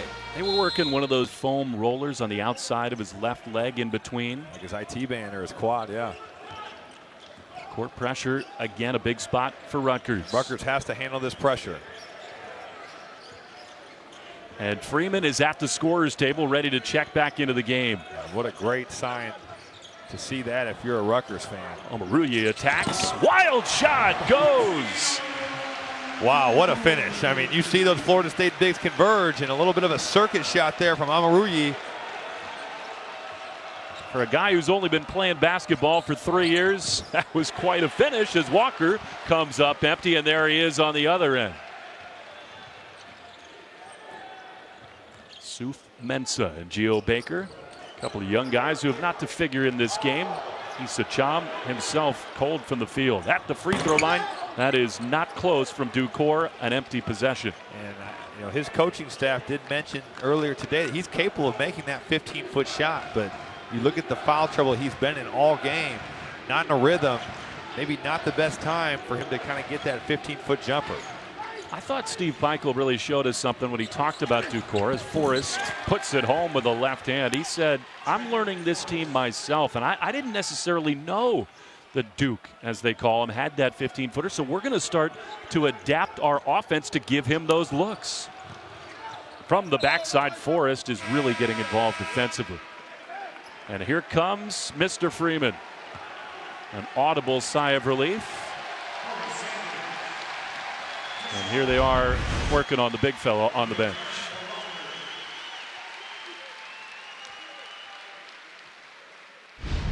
Steve Pikiell has got to be thrilled, and they have some real work ahead of them here, trailing by 8. They need good shots every time. They've had stretches tonight where they've gotten great shots. They've had stretches tonight where they've been unable to score. Omoruyi has been an infusion of energy and one. Florida State's defense just falls asleep. Eugene Omoruyi just kind of rocks him to sleep with a nice little crossover dribble, fakes the dribble handoff, gets to the rim, and kind of a lazy foul, but an and one for Omoruyi. Robbie, we wondered who would take over the mantle of attacking with Freeman on the bench. It has been this man, Omoruyi. Second time he's knifed down the lane. And he cannot make it a 5-point game. Those misses hurt so much at this stage. Just a deflating miss, you're right. Backdoor cut, Angola with 2. That's Florida State right there picking on a freshman, because Geo Baker got caught staring at the ball handler, and his man cut right to the rim. Little zone look for the Noles. Can Rutgers stay around? Omoruyi says, yes, we can. But I love his patience.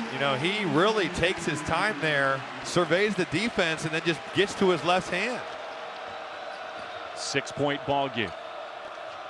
Two teams battling back and forth into the paint. There's Obiagu. A lot of contact. Backside Cofer, no, and Obiagu on the offensive glass.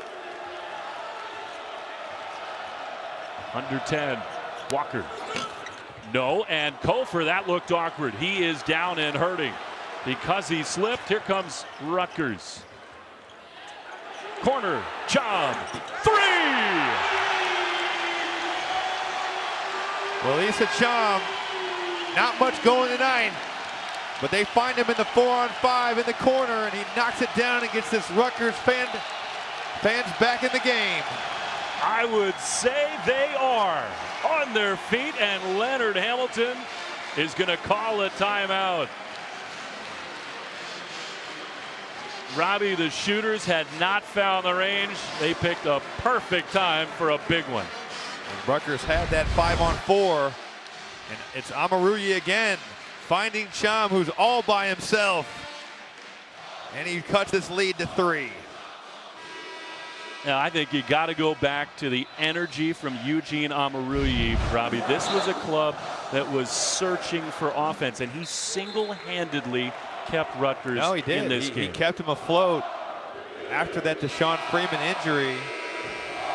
And that's a tough break there for Florida State, because Phil Cofer is going to get that rebound. He's going to lay it in, and he just slips on a wet spot on the floor. Fortunate he did not hurt himself. He was down in an odd man situation going the other way. This has been everything we could have hoped for. 57-54. A little bit less than 9.5. We got a fun finish.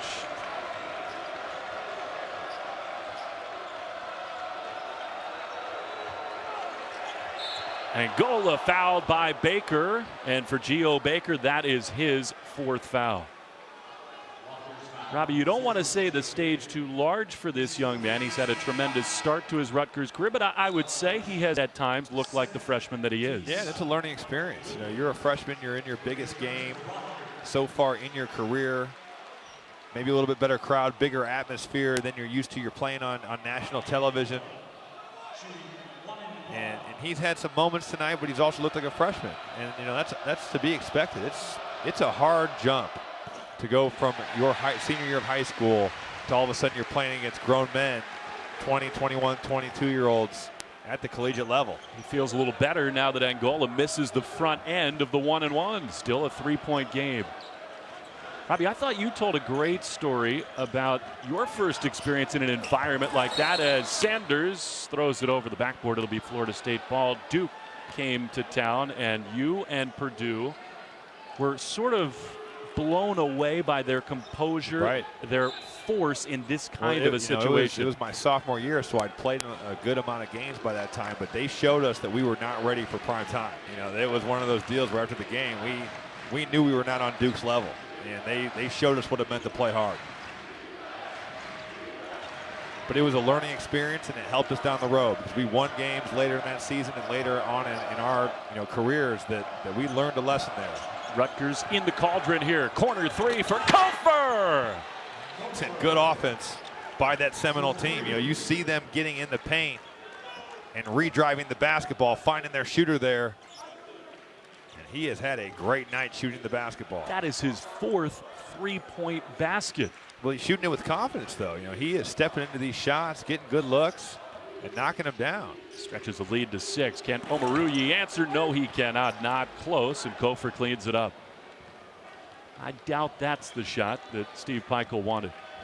You know, he's had a great second half, and you want him to be aggressive. Another backdoor cut. Forrest off the glass. And that's a scouting report look right there. That's a great job by Leonard Hamilton, seeing something in this Rutgers defense, setting up 2 backdoor plays and just capitalizing on their pressure.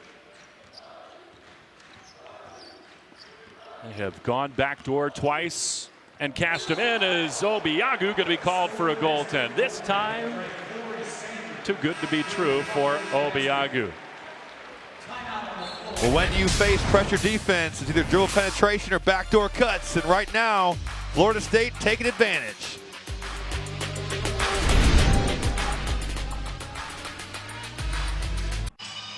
Florida State leading Rutgers 62-56, the Big Ten ACC Challenge on ESPN. And Robbie, we have had another ball game go final. Georgia Tech gets a win. It is 3-0 ACC Big Ten. So a couple of themes, all ACC and points hard to come by. Yeah, you look at some of the scores that we've had with Wisconsin last night, Northwestern just now, or even the Purdue score at half. You know, Purdue and Louisville in the 20s at halftime, and that's, it's one of those deals where shots are not falling. You take a look, Purdue 23, Louisville 22. That sounds... They need a Hummel on the perimeter. I'll apply for my 6th year of eligibility here shortly. I guarantee you they'd take you. Phil Cofer to inbound, and Robbie, Northwestern was sort of a chic Final Four pick. They have really struggled in the early going.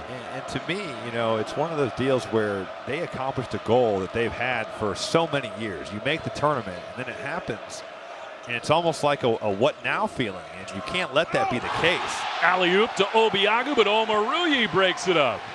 Heads up defense. Great help defense. I mean, you look at those Rutgers defenders, they were clued in. Williams cannot find it, and Obiagu with the board.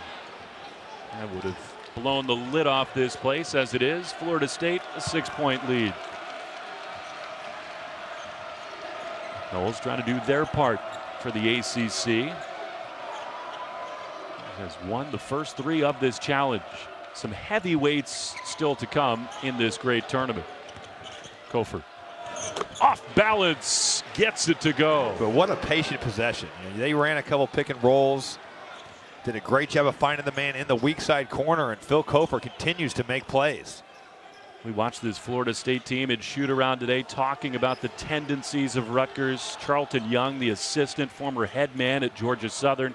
He scouted this Rutgers team, and it feels like that report bearing some fruit here as Williams comes up empty, and they're going to get a shove on the inside of Shaq Dorson. But Robbie, those are the things behind the scenes, those assistant coaches watching all the tape, and that yields some big results in this second half. Sure, and they do so much work. You know, it's a job it's not an easy job, and they've done a great job of getting what Rutgers, you know, they've really been clued into what Rutgers wants to do, and they haven't really given them a chance to get into what they wanted to do.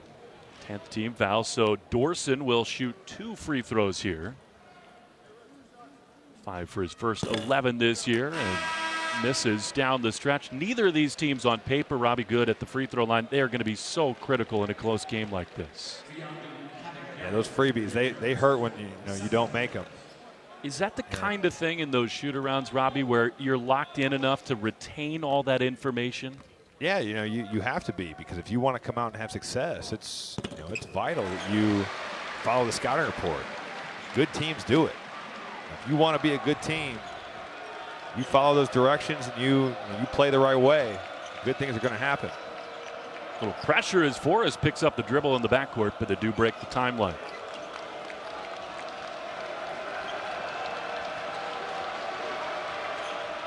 In the paint, Kabengele too strong. Forrest with an offensive board.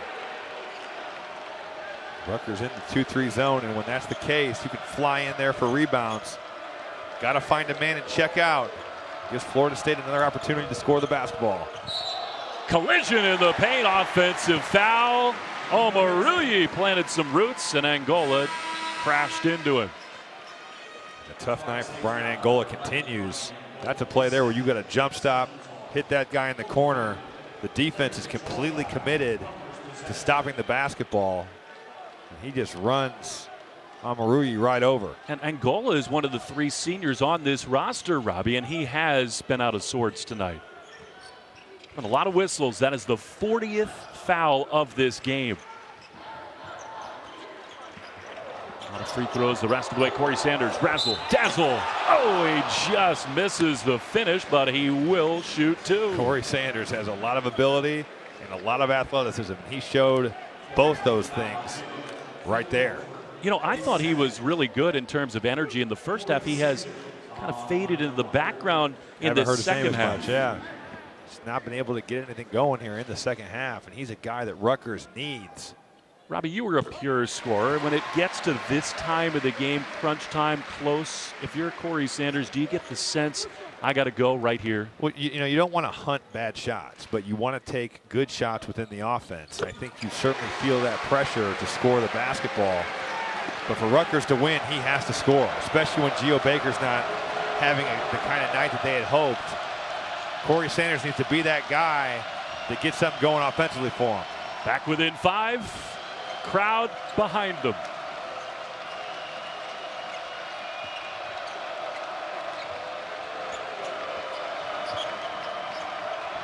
Batted ball into the paint. Kabengele puts it on the deck. Down the lane, it will not go. Forrest put back, no. And right there to clean it up is Dorson. 2 looks, neither go. Big hold for Rutgers. Omoruyi down the lane, jump stop, layup goes. It's a fundamental play, Will, but it is so good. You look at him make that jump stop, let the shot blockers fly right by, and Eugene Omoruyi's got this crowd going again. Listen to these fans, 3-point game.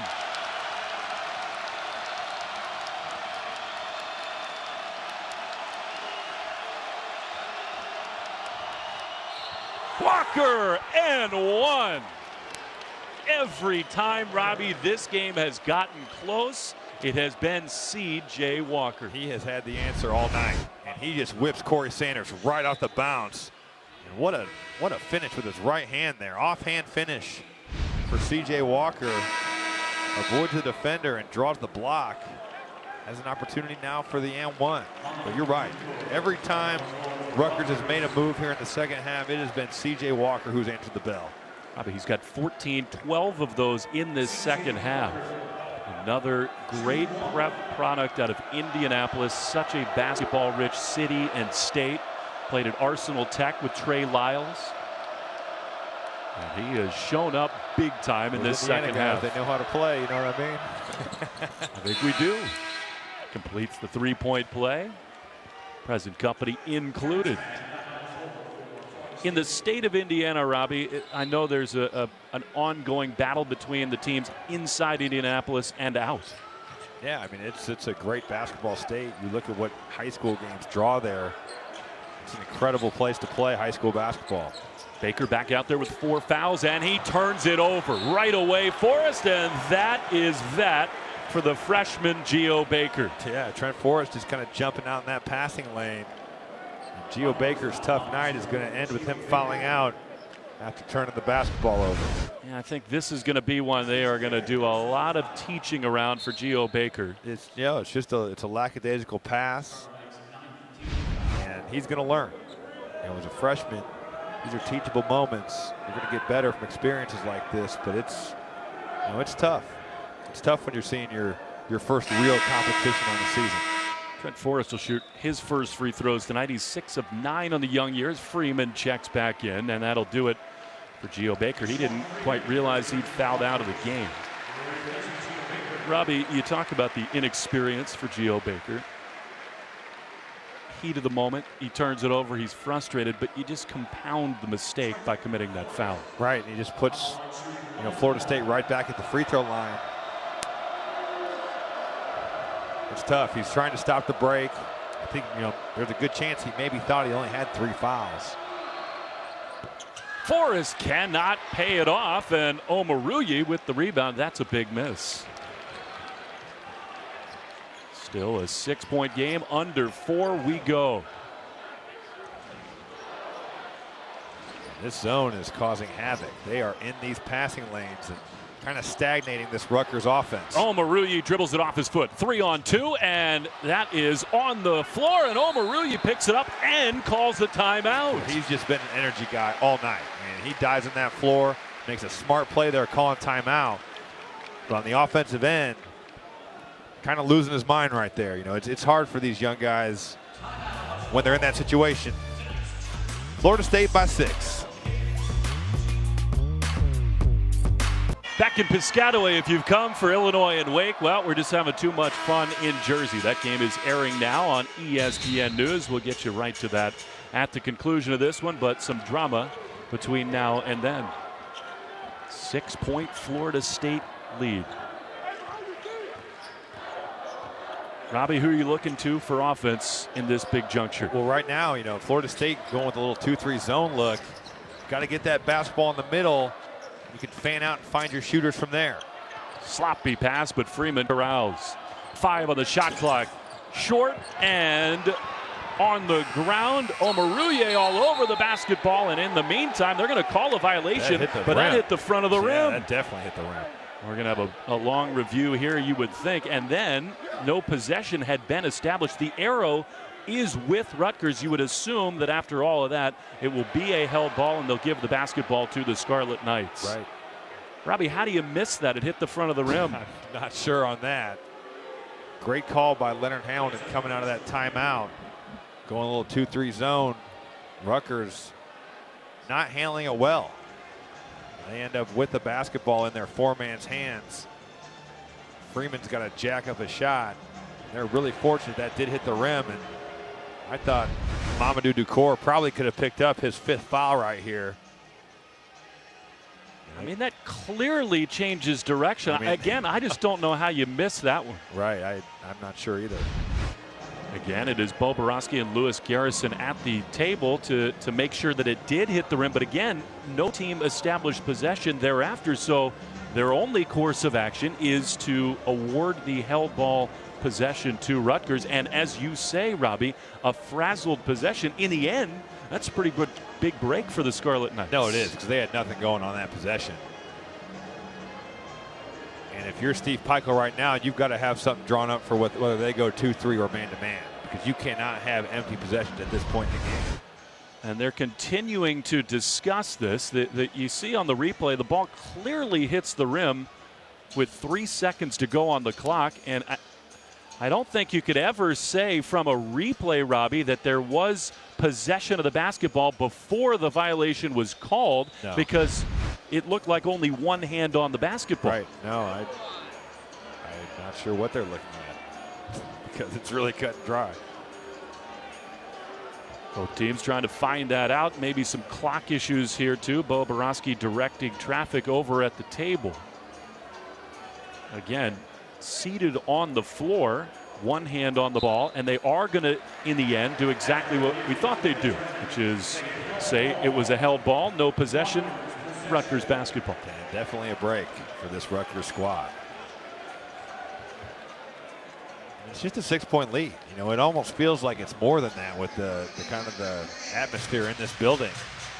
But you're a 3-pointer away from this being a one possession game. Is there a chance that delay can maybe calm Rutgers down a little bit heading into these big stages? I mean, to me, it's just an advantage. You can kind of draw up a play. Rutgers can get whatever they want here. Got to get something good, though. He drew it up for Sanders, who That's gonna be a will see goaltend. if that's a goaltend. Some discussion. They will count the basket. And he came across. Corey Sanders lobbed it up above the rim, and Terrence Mann called for the goaltend with a left hand. Well, we take a look, and he missed with his right and just went and got it with his left. Definitely on the way Certainly down. coming down there. Took longer than I thought to settle on that call. So a 4-point game, make it 3. How about Terrence Mann's hang time? To be able to stay in the air long enough to miss with one and hit with the other. Here we go. 1 possession game.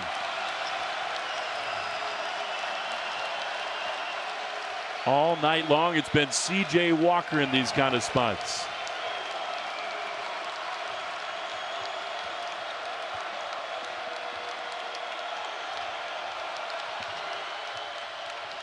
Patience on the perimeter. Forrest, leaner, no. Obiagu, Freeman battle, and it's Mann who comes away with it. His shot will not go. Rutgers has the basketball. Here they go. Freeman, front court, rejection. Obiagu. Obiagu staying with the play. And what a block from Ike Obiagu. Sanders' hand on the ball out of bounds. That's his 6th block, Robbie, and none bigger than this one. He's run the floor all night, and it's been on the offensive and defensive end, but making a huge play here. Just erasing that Deshawn Freeman shot. That bucket goes. It's a 1-point game.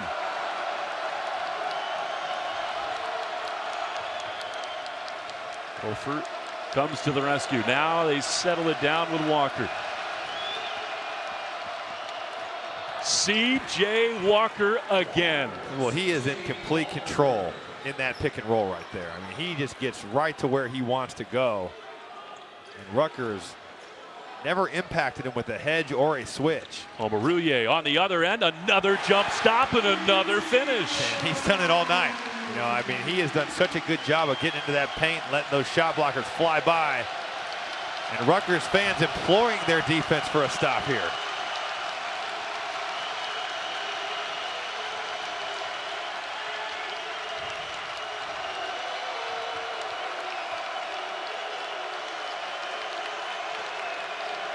Ten to shoot. Mann gets hammered, no call. 5 to shoot. Walker up top, down the lane, right hand finish, and the foul. It's almost like it's on instant replay. Another pick and roll, another C.J. Walker finish at the rim. And we take a look, and just a lazy defensive play from this Rutgers team. Corey Sanders gives up on the play, and Deshawn Freeman just kind of puts his hands on him. And they never stopped the basketball. Just got right to that rim. Robbie, that's the 3rd time in this half Walker has finished with the right hand. It's almost as if they don't think he can go that way. They've really just given him, lanes to the basket. He has taken advantage. Walker finishes the 3-point play. And he's got 20. C.J. Walker has 18 of Florida State's 36 points in this half. They lead by 6, nearing the minute mark of what has been an exciting ball game. If you're Rutgers, you've got to get a shot up here. Sanders for 3, short. Freeman with the board. It's Freeman's 15th rebound. He'll try from downtown, air ball, but right there, Omoruyi. Put back good.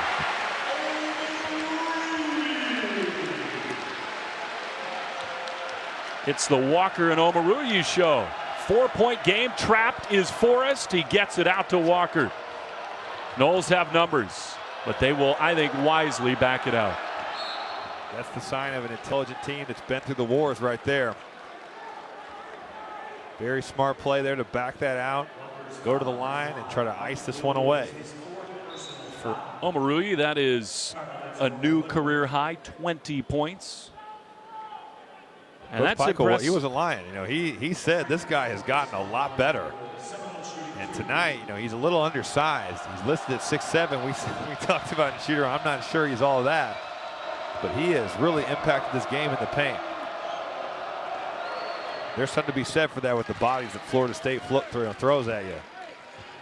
19th annual Big Ten ACC Challenge. Wednesday, we'll have Michigan taking on the 13th ranked Tar Heels in Chapel Hill, 7:30 Eastern, and then it's #1 Duke and Indiana from Assembly Hall. Going to be another great night of hoops on ESPN and the ESPN app. Forrest makes them both, and those are enormous. Pushes it to a 6-point lead, and Rutgers has got to hurry. Sanders stumbles and gives it away. Obiagu comes away with it, hands it to Walker, and that just might salt it away. Numbers the other way. Walker lays it in, a dagger for Florida State. How appropriate that he's going to finish this game off with another layup. And he just absolutely took over in this second half. Sanders. 3 is good. Trying to keep Rutgers in this thing. They do not have any more timeouts, although does it look like Leonard Hamilton has called one? The referee's maybe going to check to see if Corey Sanders' foot was on the top of the key there, whether that's a 3 or a 2. As it is, we've got a 5-point game, and Robbie, the possession before the turnover, again a spot where maybe Rutgers showing some inexperience. And it's kind of been the theme all night. You know, they've been so close so many times, they just haven't been able to get a defensive stop. And you see the inexperience, and it's going to come back to burn them, but this is a game that they can learn from. And they've taken a good team to the wire here. But C.J. Walker, they've had no answer for him, and he has gotten it done in pick and roll and just with his dribble penetration, showing off his ability to finish at the rim. He's made threes. He's got 20 points in the second half, 6 of 9 from the field, and the Indianapolis native really just got the job done. Things were looking a little shaky here for the Seminole squad, and he really came to play. They're going to need to make free throws, and they get it to the right man. There he is again, C.J. Walker. And for a team that struggles from the line, Walker easily their best option. It's a 5-point game. He's 8 of 9 from the free throw line. Tonight is Walker. They did confirm the Sanders 3 on the other end, so still a 5-point deficit, but Florida State looking to ice this one from the line. How nice is it when your point guard is your best free throw shooter? I mean, it just gives you so much of an advantage. Makes the first. And one more, you figure, make it a 3-possession game, might just do it for Florida State. We will have Illinois and Wake Forest to follow here. Some fun action the rest of the night, the rest of the week on ESPN in this Big Ten ACC Challenge. C.J. Walker does indeed make it a 3-possession game. But as you said, Robbie, no matter the final outcome here, I think Rutgers acquitted themselves well, particularly this man, Omoruyi, who's got a career-high 22. Rutgers see if they foul again. They do in the corner, and Trent Forrest will go to the line, and that gives us a chance to look ahead, Robbie, to what so far has been a lopsided ACC effort in this challenge, but some heavyweights the rest of the week. Some games still, to come here, and this ACC Big Ten Challenge by no means is over with, but so far so good for the ACC conference. What do you think about Doesn't come out to play. Florida State beyond C.J. Walker? Leonard Hamilton's got to be real proud of his team in a hostile environment. Yeah, I mean, look at what Phil Cofer came in and did tonight. He really kept this Florida State team in it in the first half. I think Ike Obiagu has played great. I mean, he's protected the rim. And really, you look at what he's done in transition. I mean, whether that's on the offensive end or defensive end, stayed in plays, altered the game in really a fashion that, a lot of bigs don't do. A lot of bigs don't run like that. He's played great. Corey Sanders, one final heave. That will not go, and Florida State has beaten Rutgers 78-73. The final. Impressive stuff for Leonard Hamilton's club. It has been a fun one in Piscataway for Robbie Hummel. Will Fleming saying so long. The Big Ten ACC Challenge. Illinois and Wake Forest are next. On to John Brickley and Tim Welsh.